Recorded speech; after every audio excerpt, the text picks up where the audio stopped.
Hello and welcome to the Blockade podcast. I'm your host, Myrdin, and joining me today is our guest, Joetastic. Also joining us on the co-host desk is DandyFloss and MeloCat. Little background on myself. I have been playing Beat Saber since December of 2018.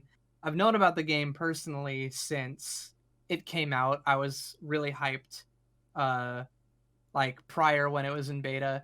I had been watching a lot of VR chat content since early 2018, and virtual reality was something that I was very quickly getting invested in back then. So when I saw somebody that I look up to, Whoops, getting into Beat Saber, I would just nonstop watch his content, watch him learn the game, and by the end of that year, come December, I got myself an early Christmas present. I got my own Vive, and I've been very passionate about Beat Saber ever since. Hi everyone, I'm DandyFloss, sometimes known as Dandy as well. And yeah, I'm a variety streamer on Twitch. I primarily stream Beat Saber. That was where I got my start in as well. I started streaming last May in 2020. It was mostly born out of boredom from being furloughed in the pandemic, like a lot of people did. But I'd started playing Beat Saber when I got my VR headset in October, I believe, 2019. That was born from, again, boredom, but this time from recovery from surgery that happened over the summer. And the thing that got me through it was watching Make You Move and Omotia on YouTube, just having a great time in Beat Saber, and it really made me want to start it. And as soon as I could move, basically, I was like, right, I'm going to buy a VR headset. The first one I ordered actually was the, is it the Vive Cosmos? The really bad one. I think like that one that ended up having a lot of really negative reviews. I ordered it, went to bed, woke up the next morning, and like Twitter was saying, no, don't buy this headset. It's really bad. Oh God, okay, all right. I cancelled the order. Instead, got an Oculus Quest, and loved it. It was like a huge influence on basically my life going forwards. Started playing Beat Saber, in fact playing a lot of Joe's maps, like the Ruby maps, that like those were fantastic. Like they got me through a lot of my recovery, gave me moving again. And like I kind of just developed from there. And once I got furloughed from my job in like March, I believe, 2020, I just kept playing Beat Saber, and I wanted to record videos, show it to some friends, and I decided like I'd like to share this with more people. I can stream this on Twitch. I can talk to people who might be watching, and that's where it started. Really, I was like, okay, well, if I'm going to be streaming my point of view, it's really hard to see because like it's really shaky. You can't see a lot. So let's try a third-person point of view. Found an avatar to use online, and the rest is history, basically. I've just carried on using that, and it's been very helpful. I'm loving it. I've kind of developed more into I focus less on the Beat Saber stuff at the moment because I work full time and I don't have the energy to stream Beat Saber 3 times a week. I need to sleep at some point. But I do still stream it at least once a week when it works. If it's not updated and breaking all the mods. Yeah. Yeah, like it did yesterday. I was meant to stream it yesterday. Didn't happen, but it's fine. I still enjoy it. So that's a little about me, really. What about you, Mel? We've got MeloCat here with us as well. Tell us about yourself. Hi, I'm MeloCat. I like long walks on the beach, and I like coffee. Coffee's great, and tea. Tea's really good too. Do you know where we are? Yeah, I do. Right? No, no. What do you call it? I started playing Beat Saber when it first came out, and I was like, "Whoa, this is really cool." Actually, backtrack. I saw Beat Saber, and I saw Whoops playing VR chat a lot when I was like first getting into Twitch, and I was like, "Whoa, this guy's dope. He's a purple fox girl on VR chat. I want to do that." So my dumb butt bought the Windows Mixed Reality. Nice. And I was so happy when I got that. I remember I was still in college at the time. And I was like, Dad, go outside and pick up my package. I need my Mixed Reality. I'm so excited. Ran home and well, I didn't run home. That would have been like a like a 30-mile run. But like I went home and I plugged it in and I was like, oh my God, it begins. And to my dismay, I found out how bad the mixed reality was. And I Mhm. was like, oh, this is what I bought.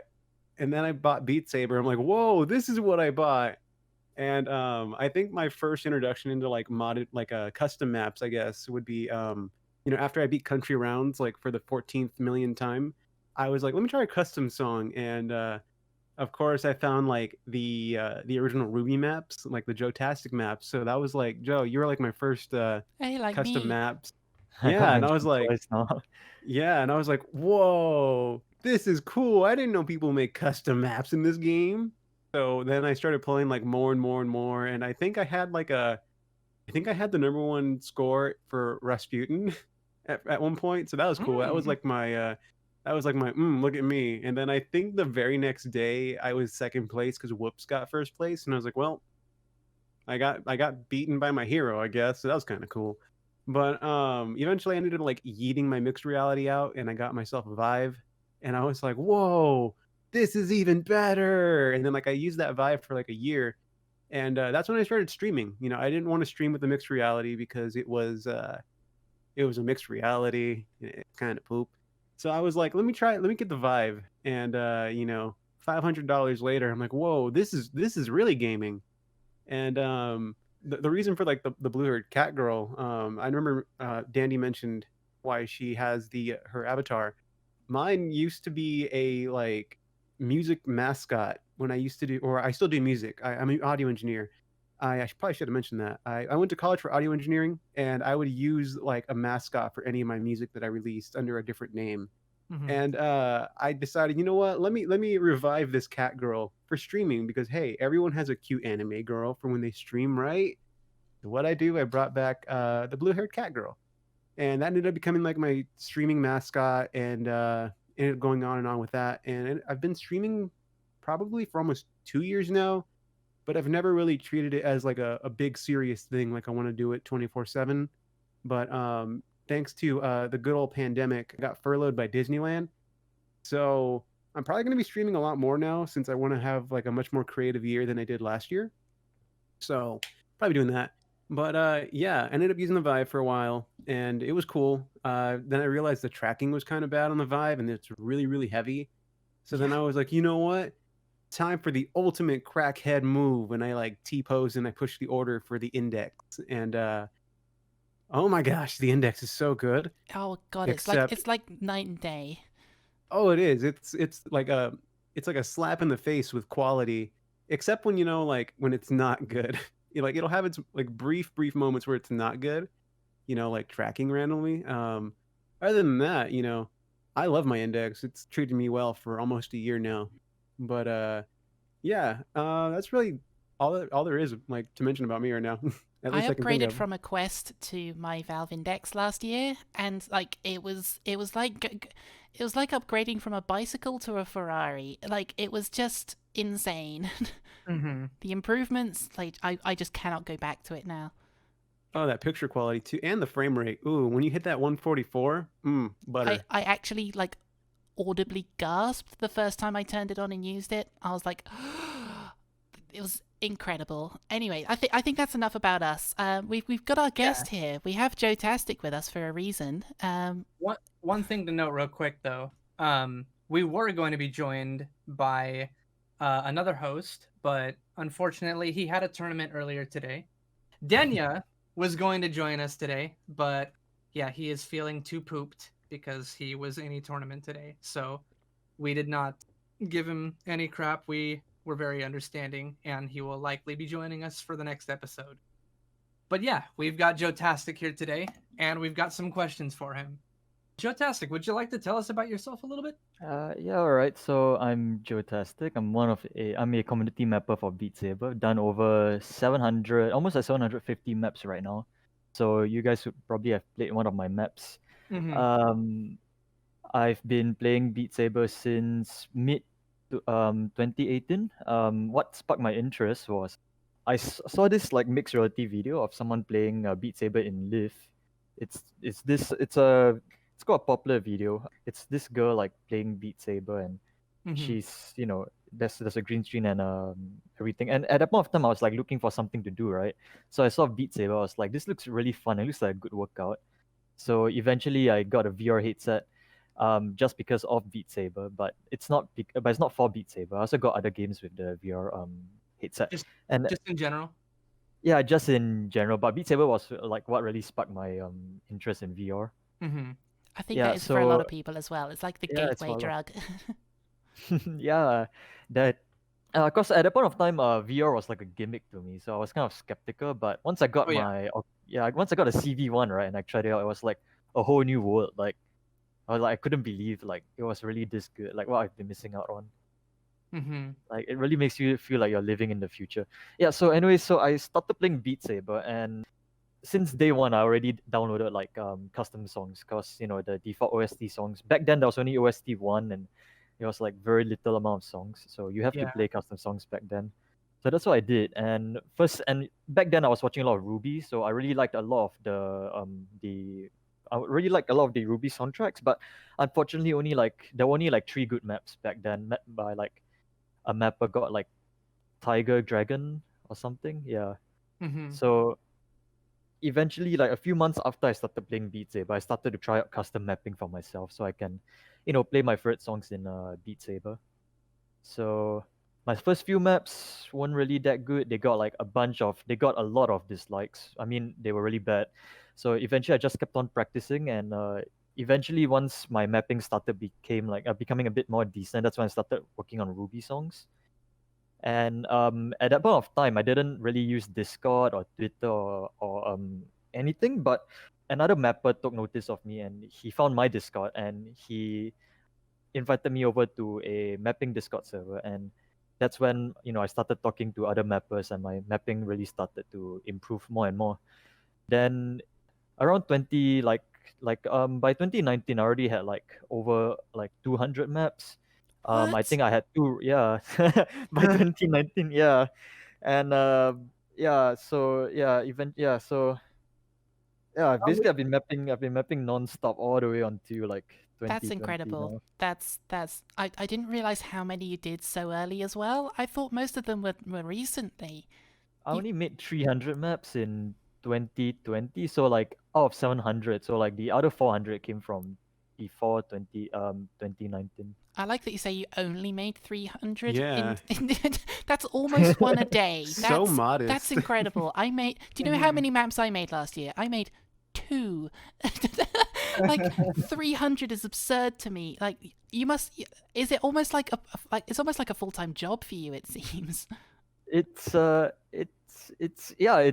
kind of pays like a full-time job, because as a lot of people can tell from my Twitter, I do a lot of Beat Saber commissions. Yeah. Actually, I'm quite thankful to be always packed with commissions, because it gives me like a purpose, like besides just like mapping for fun. Now I'm mapping for other people as well. Like people want me to map their songs, so I'm glad that I'm able to fulfill like their requests, their dreams.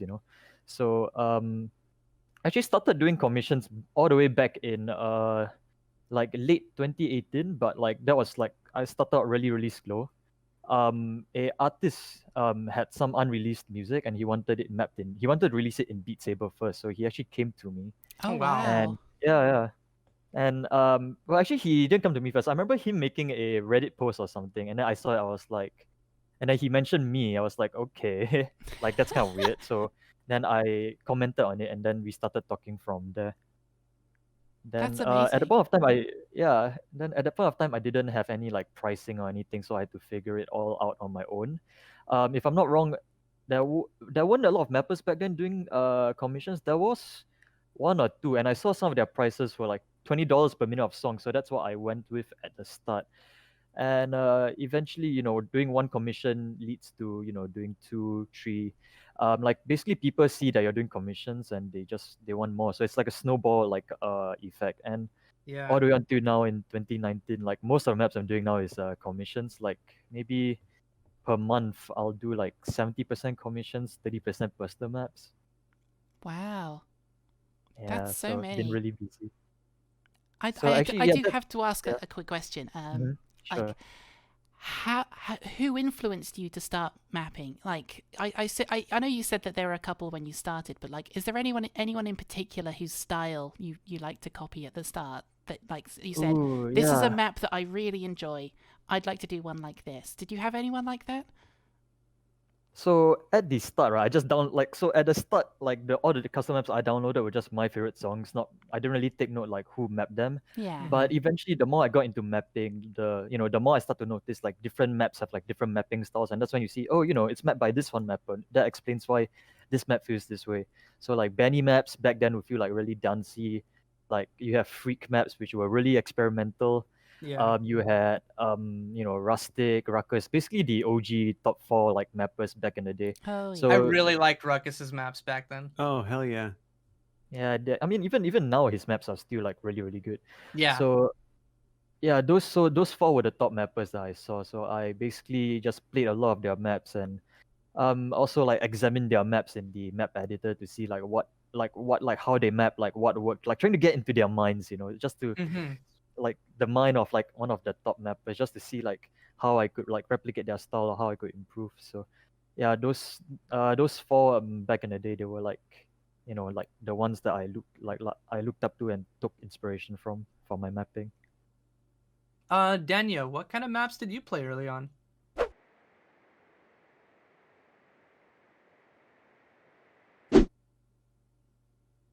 All right, all right. Great answer. Thank you. Good job, Dania. MeloCat, do you have any questions that you would like to ask? I do. I have a few, but I'll ask you one for now so we can get around and ask other questions. Joe, Yeah. as you're aware, the meta changes in Beat Saber a lot. At first it was, all right, cool, double downs are the coolest thing in the world, guys, and then it became, hey, don't you dare do that double down again, or I don't know, like sacrifice you to the block gods. And then like sliders and all that stuff became the meta, and there was just a bunch. How did Yeah. meta changes affect your mapping style? Well, I mean, yeah, I definitely had to change my mapping style because of the meta, but I'm not like I don't play rank that much, and I don't really rank a lot. I don't really rank a lot of my maps. Actually, I don't rank any of my maps, so I don't really have to follow a meta. Like the only time I start following is like if the trend, like if I really stray too far away from the trend, then I have to like start changing things up. So like stuff like my 2020 mapping is definitely different from my 2019 mapping because now I follow parity better. It's the forehand backhand like following that sort of thing, and also because like in general like players themselves they start to like the skill ceiling always increases, right? So your old maps you always get easier or more awkward to play. So you have to always keep on like improving your mapping style, like trying to make things more challenging or trying new things. So that's how I try to keep up with the meta. I never actually like, just considered constantly that. But, like, experimenting. I never considered that the community itself constantly improves, which means that your older stuff gets easier. I never considered that actually. Yeah, it's one of the it's one of the feedbacks like I face like if you're a new player and there's a favorite song that you like and it's a decent map, you're gonna like it. But if you play Beat Saber every single day, like you're probably always looking for a brand new like challenge. So sometimes some of my maps, like even the recent ones, some people might say it's too easy or too simple, so they might just go for more of a challenge. So that's when I try to try to push myself to Yeah. change things up a little. What map or maps had you pacing at like 3 a.m, trying to figure out what the fuck you wanted to do with them? Yeah, so basically the way I map is I map in just one sitting. I map from start to finish, the entire Really? map. What? Dang. Yeah, so but I prefer doing things this way because if I stop halfway and I come back and I take a look back and I'll be like I lose my train of thought. So it's like every time I listen to a song, there's a certain flow to it, and I get a bunch of ideas running in my head, and I want to get the ideas onto the computer as fast as possible. So I don't. So if I leave the computer for a while and I come back, I might like lose my ideas. So that's why I prefer mapping in one sitting, and also so I don't feel burned out that fast because like if I spend like if I can map the song in 3 hours, like it would be better than if I spend like 8 hours working on it because if I do it in 8 hours, I'll feel like really burned out. So I do everything in one sitting. Does that include like all the different difficulty ones, or is that just like Expert Plus? Yeah, all the difficulties, all the lighting, cause I already have What? I already have the general sense of the map. So if I were to down map it, I'll also need to remember like why this pattern is here, like why I place this note to this certain sign. If I Oh leave and yeah. I come back, I might forget about it. So that's why I do everything in short. Yeah. So one of the longest one of the longest maps I've done is a 24 minute like Ruby remix. That Oh, one I've took played me that. Oh my god. yeah, that was that okay, like that one I did take a few breaks, but that took me like 3 days of non-stop like mapping back and forth. I'm not surprised. If like a 4-minute song takes 3 hours, then like a 24-minute song, yeah, that makes sense. Get some Yeah, sleep. but actually 3 days for a 21-minute song is actually not, it's already quite fast, so yeah. Yeah, I wonder how long it took for that person to map the Shrek movie. Like that's just wild. Yeah. I Oh, the remember that holy one. grail of maps. Oh my gosh. Yeah, Yeah. Joe, Yeah, you should map a movie. I would, but it's going to be really difficult because it doesn't follow any BPM or anything. That's So you have to place true. notes like by ear, and it won't be perfect. But you know what would be cooler if someone made like an entire movie in like using the Noodle extension. Now that would be really cool. Oh my god, yeah. Ooh, I'd love Ooh. to see the B movie in Noodle extensions. Yeah. Joe, I've got a question for you here. So you've been mapping for quite a while. You've got your workflow sorted out. You know how to do this. But what advice would you give to people who are just starting out with mapping? Like, let's say, for instance, somebody's just picked up Beat Saber over the holidays. Like, there's a lot of people that have bought the new Oculus Quest 2, for instance. What if like they've just like they find a song that they want to play, they haven't found a map for it that they like, they'd like to make a map for it. What advice would you give them? Okay, yeah. So the first advice is to not use the official editor and use Mediocre Mapper instead, Oh, because definitely. yeah, like cause a lot of new players, they've like, you know, they never like search up, they don't join Discord, or they don't have Twitter, so the only the only editor they see is the official editor, but that's a 2D editor, and it's not very good for visualizing a map. So I Yeah. recommend, like, if possible, yeah, just download like Mediocre Mapper. Then the first songs you should be starting out with should be, you know, very easy songs that you can hum out, or songs with very easy beats. You definitely don't want to be mapping stuff like, you know, like a Camellia song at, like, you know, as your first map, because there's a Yeah. lot of things to map, a lot of rhythms, and Yeah. you get like really confused. Like, so that's for timing. So and it's not just to make like maps easier to time. It's also to figure out like what patterns work and what patterns don't. Most players should be able to figure this out if they've played modern Beat Saber, because now, you know, you sort of get a general idea for what good mapping is. Back then in 2018 or even early 2019, like if you started out and you played like OST maps or some custom songs, like you wouldn't know like what works and what doesn't. So now there's like way more resources. There's also the mapping wiki, which I highly suggest anyone like reading up, because now there's already, like, you know, it's basically like an instruction manual for what works in mapping and what doesn't. I used that when I started out as well. It's incredibly helpful. It gives you Yeah, ideas a of like lot. different patterns that you can use, what to use, what to avoid, what NGS to use. They're just incredibly helpful. Yeah, exactly. A lot of, like, if you're a new mapper now, you have like a lot of new resources. You're quite lucky now, because like you also have a lot of like maps to look at as examples. You can join the, you know, the BSMG Discord and ask for help there. Like back in my day, like there was no wiki, and you know, there was no like what patterns work, what doesn't. We didn't know anything about parity, and you know, the only people that could help us mappers were like other mappers, which back then weren't a lot compared to now. Yeah. You, And even like some of the community mappers ended up getting picked up for like joining the official team, like Freak, yeah. Yeah, um who was Coulson, yes. Rustic, Benny the Beast. Yeah. I'm surprised they haven't picked you up yet, because the amount of experience you have, they're missing out on a lot by not hiring you, basically. Nah, I mean it's fine, cause I think my workflow is different from a official mapper's workflow. I mean, I map one song every single day. You can't really have you can't. It's not it's probably not the kind of like workflow the official team is looking for. So that's probably why I'm not hired. But Plus, just imagine how many in albums you could map and have sold on Beat Saber. The Yeah, only thing, oh, like, I know you say that like in jest, but like the only thing that is like stopping Beat Saber from being able to actually do something like that is like getting the rights to use the music. Yeah, the licensing. Yeah, that's okay. That Yeah. makes yeah. sense. Yeah. But one of the good things about not being hired by official mappers is that you don't have to like worry about like perfection or like you don't really have Yeah. to worry about criticisms because like I think like anyone who makes like any piece of work would get pretty personal like if people said something bad about it. Like especially if you're a official mapper, like if a lot of people would say a lot of bad things like about the song packs. Like they either don't like the song or they don't like the mapping. So a lot of the official mappers, like I imagine like they like if I were to read those kind of comments, like I wouldn't feel good.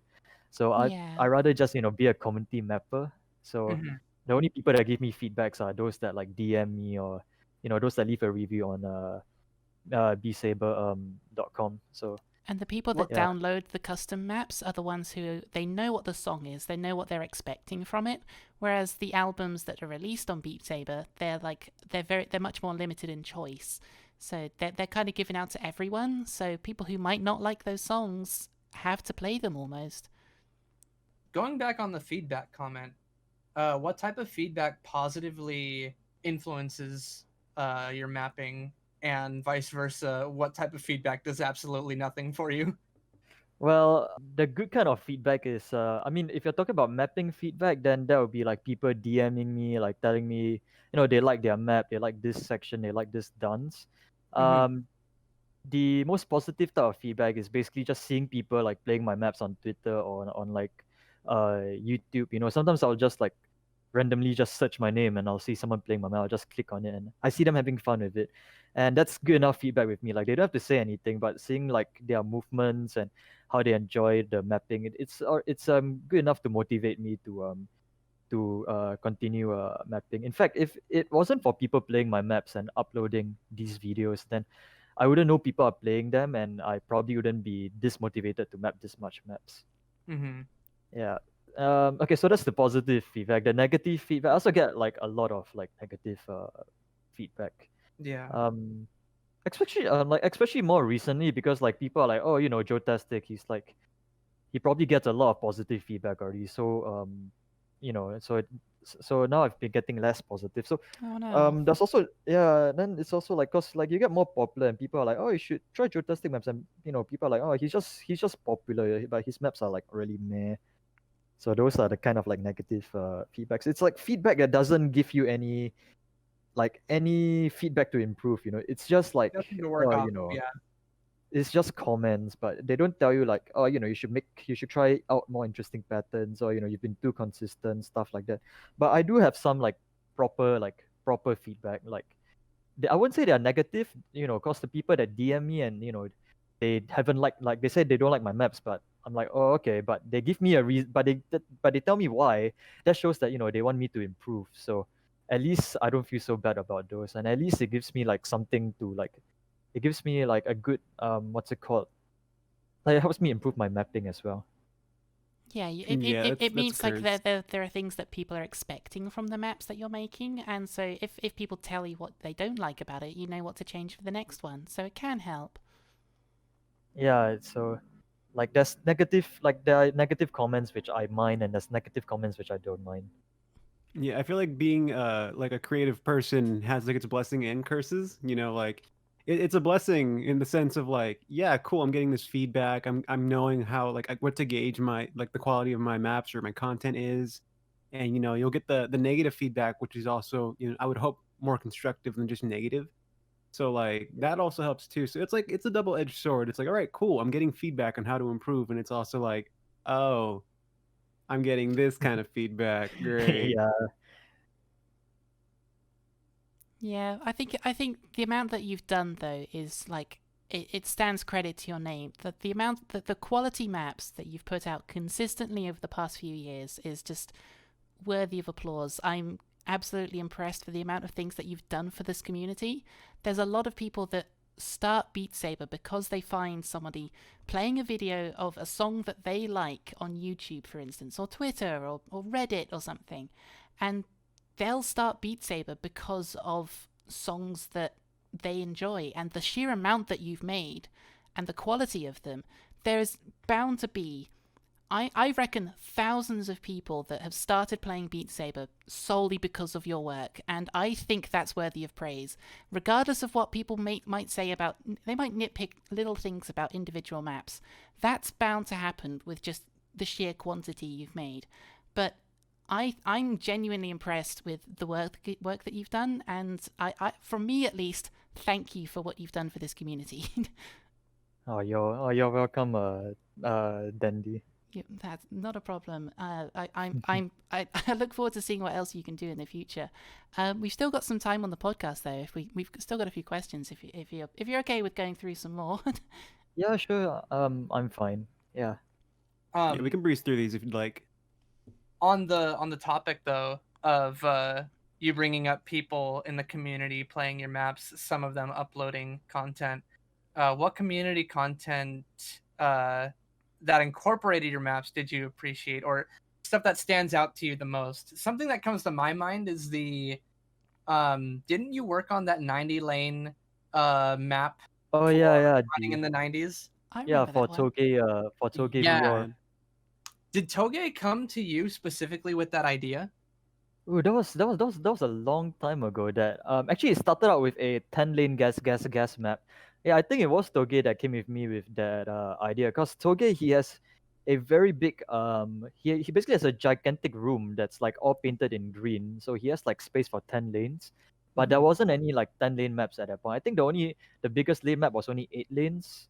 So he wanted like to push it a little further. So he came to me and he was like, "Hey, can we make maps in like beyond 8 lanes?" I'm like, "Yeah, you can actually make like 10-lane maps." And he's like, "Yeah, okay, that's perfect. Let's make like a 10-lane gas map." And that's how it started out. And then a few months later, the Oculus Quest came out, and he was like, "Joe, And you he's can like, now-" hey, gas, let's push that accelerator. Let's Yeah, take this he's like, baby "Let's-" outside. Yeah, you can actually play the quest outside. So that's what gave him the idea for a 90 lane 90 lane. Hey, wait, no, 90 lane gas. The 10 lane map was something else, if I'm not wrong. It's also initially related. But yeah, so that's how the 90 lane map came along. Then after that, we push it further with the 100 lane $100 bills, and my we also tried to push it even further, but I think we pushed it too far. We tried a 500 lane map. Oh, You went even 500 further miles. beyond. oh my god! I would walk 500. Oh my Yeah, God. you literally almost walk. Well, not literally almost 500 miles, but 500 lanes in like one Jeez. direction. But if a lane is But- about half a meter, you're asking people to walk 250 meters in VR and hope In that they don't VR. trip over anything. Yeah, and you also need to hope that the ground is like really flat, because like any slight like Yeah. elevation change, if you walk like a few like once you go to the 100 lanes, it's going to be like 1 or 2 stories high. All right, guys, need, we're gonna like, go somebody record on somewhere. Route 66. Local man walks onto Interstate 66. Actually, it's not too far off. Toge sent me a photo. I'm sure he won't mind me like sharing it. It's a photo of him trying out the 500 lane map. And man. he's literally on a he's like on a really flat road. Let me try send a photo. But the problem right with now. it doing it with the Quest is that you can't have it outside in daylight because it damages the sensors that it uses for telling where you are. So you'd be doing like this like 200-meter lane like at night that's really flat, which means it's probably accessible to the public. So your only options are roads or like airfields, maybe. Like Yeah. Well, luckily Toge lives in Australia, so there's a bunch of places which have like almost like no people, and all the roads are like really flat. And he also says that he doesn't test all of these out like in direct sunlight. So in the photo you see there's a lot of clouds overhead. So he usually does it like when it's dusk or when it's evening. If you have the picture, we can probably show it on the podcast at this point. Which Oh we- yeah, Yeah, it's in the yeah. chat right now. He linked it The- in chat. Yeah. Oh, He's there giving we go. like the most like smug smile ever. It's amazing. Yeah, that's Toge. But unfortunately, we couldn't do the 500 lane map because the quest actually has a limit on the amount of lanes it can go. Yeah, so Toge said it was, I think, 430 to 460 lanes was when the tracking started, where it basically just stopped tracking and started like spazzing out. That's Oh, man. hilarious. Almost there. It's thought like the the 10-lane Minecraft map was insane. farlands. It's like getting towards the end, like the coordinates are getting too high. That's when you beat the game. I remember Yeah, the 10-lane map too, because I'm sorry to cut you off, but I remember like Yeah. when I had just gotten my Vive and everyone's like, play this 10-lane map. I'm like, okay, cool. And my dumbass, I got so excited, I ran and I knocked down my closet door. Oh. Yeah, and I landed on the floor, like, and I just kind of laid there on stream for like 5 minutes. So thank you for that. Yeah, so that's why in that 10-lane map's description, I put like a small disclaimer that, that no one's to blame me for any kind of accidents like this. Oh I no, think it Bandit- was amazing. Yeah, I think Bandit also he smashed a monitor or a sensor or something playing that map on one Oh, of his no. videos. Oh no. I broke my original quest. That wasn't fun. Oh, you broke it using. It was on stream. Actually no, it wasn't. No, that was the second time I broke it. The first time I broke the first time The I broke second it. time? The first time I broke it was I was sat down at my computer and like I had. I think I accidentally like sat on the cable, and like when I trod on the cable. So when I stood up, like I yanked the headset off my head, and like broke the port that connects it to the computer. Oh. So like it just fell to the floor, and like I could see immediately it was broken. I was like, oh no. The second time I did it was almost the same, except that like I was midstream and I trod on the cable and like moved forwards and again yanked it off my head, and you could see on stream I just immediately froze. Like everything just broke, stopped responding it just immediately. And it was like, oh, I've done it again. So yeah. Oh no, T-pose. It wasn't a Can't T-pose believe you've done actually. this. Yeah. It's like frame perfect of the moment that it just loses tracking. Oh like, no. Like imagine like pausing a video. So like just going through the song, really nice and fun, and then just pauses, but everything else carries on. It was really crippling, which is why It I was like now a have an perfectly index. cut screen. Yeah, almost. All right. I think we're gonna lightning round a couple of the like questions that can probably be asked and answered pretty quickly. Oh should, yeah, should we definitely. take it in turns? Yeah, I'll start. What do you feel has the most rabid fan base, or I guess like gets the most downloads? K-pop, anime, like Western pop, Five Nights at Freddy's, or gacha game songs?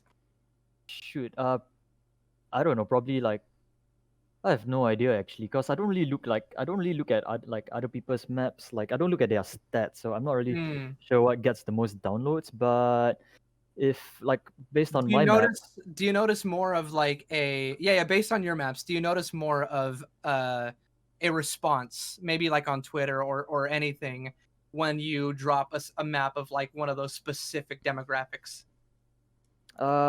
probably for pop songs, I'd say, yeah. Okay. So like whenever I upload a pop song, it's bound to get like at least 2,000 plus downloads like within 24 hours. Then it can very easily get like over 100 likes.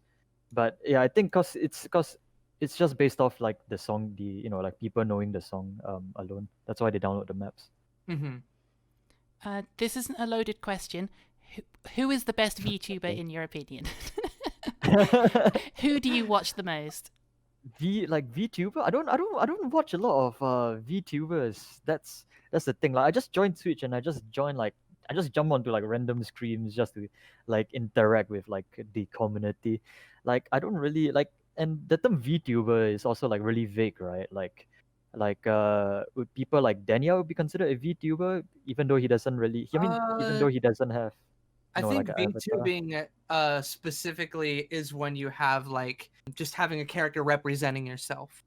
I don't think Denya has actually used like a character model of his OC yet in any of his streams, but he does have like a mascot.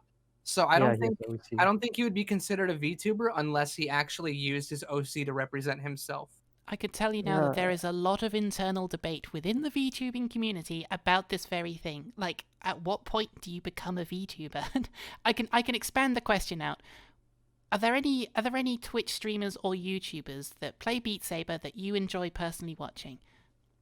But I personally enjoy any kind of like Twitch stream where the person is playing with like a full body avatar that looks like really cute when they dance. Oh, thank you very much.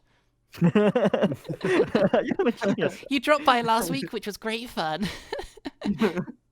So there's no real specific like streamer that I go to. It's just like whichever I find like really cute. I recognize a few names, but like there's no like specific one that I like. So you're telling me that if I want you to watch me, I have to be cute? And have probably Okay. And yeah, have a I'll- full I- body that's what it avatar. is. Yeah. Okay, got it. Already got one of those done. I have a question for you. Obviously you map a lot. What's the one map you're proudest of? Like, what's the one map of like someone was like, "Hey, what's your best map?" You would be like, "Yo, that one right there." Oh yeah, so people always ask me that because they see like I have 700 maps and they're like, okay, Joe, what's your like like so like if you go to a restaurant and you see like a huge menu, you don't know what to choose, so you choose like the chef's pick, right? But for me, I don't I don't really have like a favorite song. For me, it's not really like I have a favorite map. It's cause like imagine you have like over 700 kids. You can't like really pick one kid that you like the most.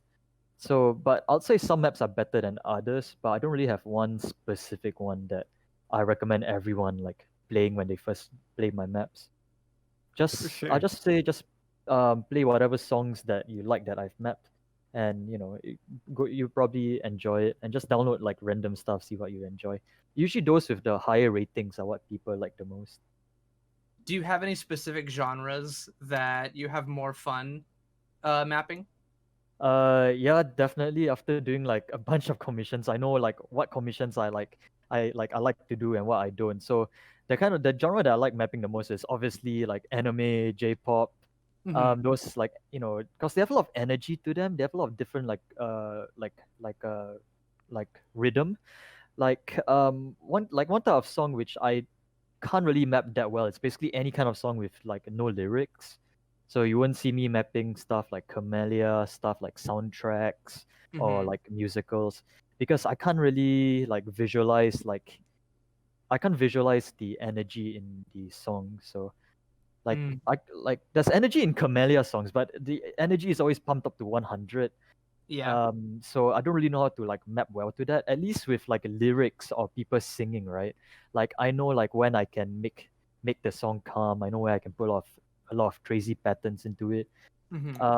So that's the kind of genre that I prefer mapping. Okay. I've got another one for you. Have you ever had a commission where that just like the idea behind the song that they requested just made you go, wait, what? Like, was there anything just that particularly stands out to your mind as a particularly weird request for a commission? Weird commission requests. Yeah, I mean, I've had a few, like Toge wanting me to make like 90 or 100 lanes. I also had like a bunch of dumb songs that I've obviously just rejected. One of the weirdest ones was someone came up to me. This is a private commission, so I haven't released the map. Someone came up to me and they were like, they told me to make a map with no arrows. Okay. And I was like, wait, you like, and I charge a lot. I charged like at the point of time I was charging $25 per minute or something, and they were willing to pay that much just for me to do a no arrows map. And I asked them why, and they said they played Beat Saber using nunchucks, and I was like, what? Wait, what? With nunchucks. Actual nunchucks. So they tape it to the controllers? Yeah, they actually take like What? Vive controllers, they put it through the hole, and they Oh my swing god. and they swing it around. I was like, like, aren't you afraid that like you smash your controllers together? And they're like, no, they know how to use the nunchuck, so they know how to, make sure it avoids their body and make sure they don't like smash the nunchucks into each I mean, I've other. seen like mod maps for like the staff ones where I've definitely seen pictures of people having like a pole almost with the controllers taped at either end, because you can do like maps like that where it's just like a tunnel almost and you can swing through the notes like that. But Yeah. how would you do it with nunchucks? Like, are there any? Did you actually end up doing that? Did you even just send it to the person? Like, so it's not something that Yeah. you could publicly release, I guess. I mean, he wanted it as a private commission. And Yeah. I don't think he has released. I think he has released a few videos, but I can't find it now, and I forgot who that guy was. But yeah, in the end, I ended up mapping it. Never mapped for people playing nunchuck, so I didn't know how to map it. So I just mapped it like a normal map, but instead of using arrows, it's just no arrows. So, and I could do it quickly, pretty quickly. So I actually finished the map like within one day. I just sent it to him, and he was like, "Oh wow, that was quick," and he was like, "Thanks." I'd never So- heard of that. That's amazing. That's Thank you for so sharing cool. that. Yeah. Yeah, I don't recommend trying it though, cause he says that he's been using nunchucks like as like a martial arts hobby sort of thing for like a few years now. So attaching the controllers to it means that he won't hit himself or smash the controllers together. So Mm-hmm. he has Knowing experience. me, I'd so I knock wouldn't- myself out. Yeah, I'd break so many things, including myself, probably. With that, I think that is a decent place to end on. We are arriving at our 1 hour mark. So with that, I think we'll just make some closing statements. Joe, thank you for coming on so much. We appreciate it. Yeah, thank yeah. you so Thanks for much. inviting me. Yeah, thank you, Joe. Thanks for Um, inviting me as well. Yeah. This is closing out our first episode. We're planning on having more people on per episode. It's going to be something that we're doing every 2 weeks. Basically just following the themes that I upload to my YouTube channel. We started out with a video every day from Monday through Friday, just doing nothing but Joetastic maps on my channel. And the end of the week is obviously when the podcast happens. I'm going to be uploading an edited version, a condensed version up on my YouTube channel for Tuesday to be uploaded, and then start the whole process over the next week. I do 5 videos in a week, follow a specific theme, and then invite somebody that has to do with that theme. So, Joe, thank you so much for being the first person to be involved in this project that I have been putting together, and have had Dandy, Melo, and Denya, who I feel Denya was probably the biggest contributor here tonight. Absolutely Good job, Denya. holding this together. Woo, Denya. The glue for this podcast. Yeah, it's too bad he couldn't be here today, unfortunately. No, He's he here in was here spirit. in spirit, yes. Didn't you see the chair? Ain't that right, Denya? Yeah, the chair. But we don't want to keep Joe from things that he's got to do, so we are going to send him off. Joe, again, thank you so much. We Thank you. appreciate you for giving us your time, and we will let you know when this podcast drops on YouTube.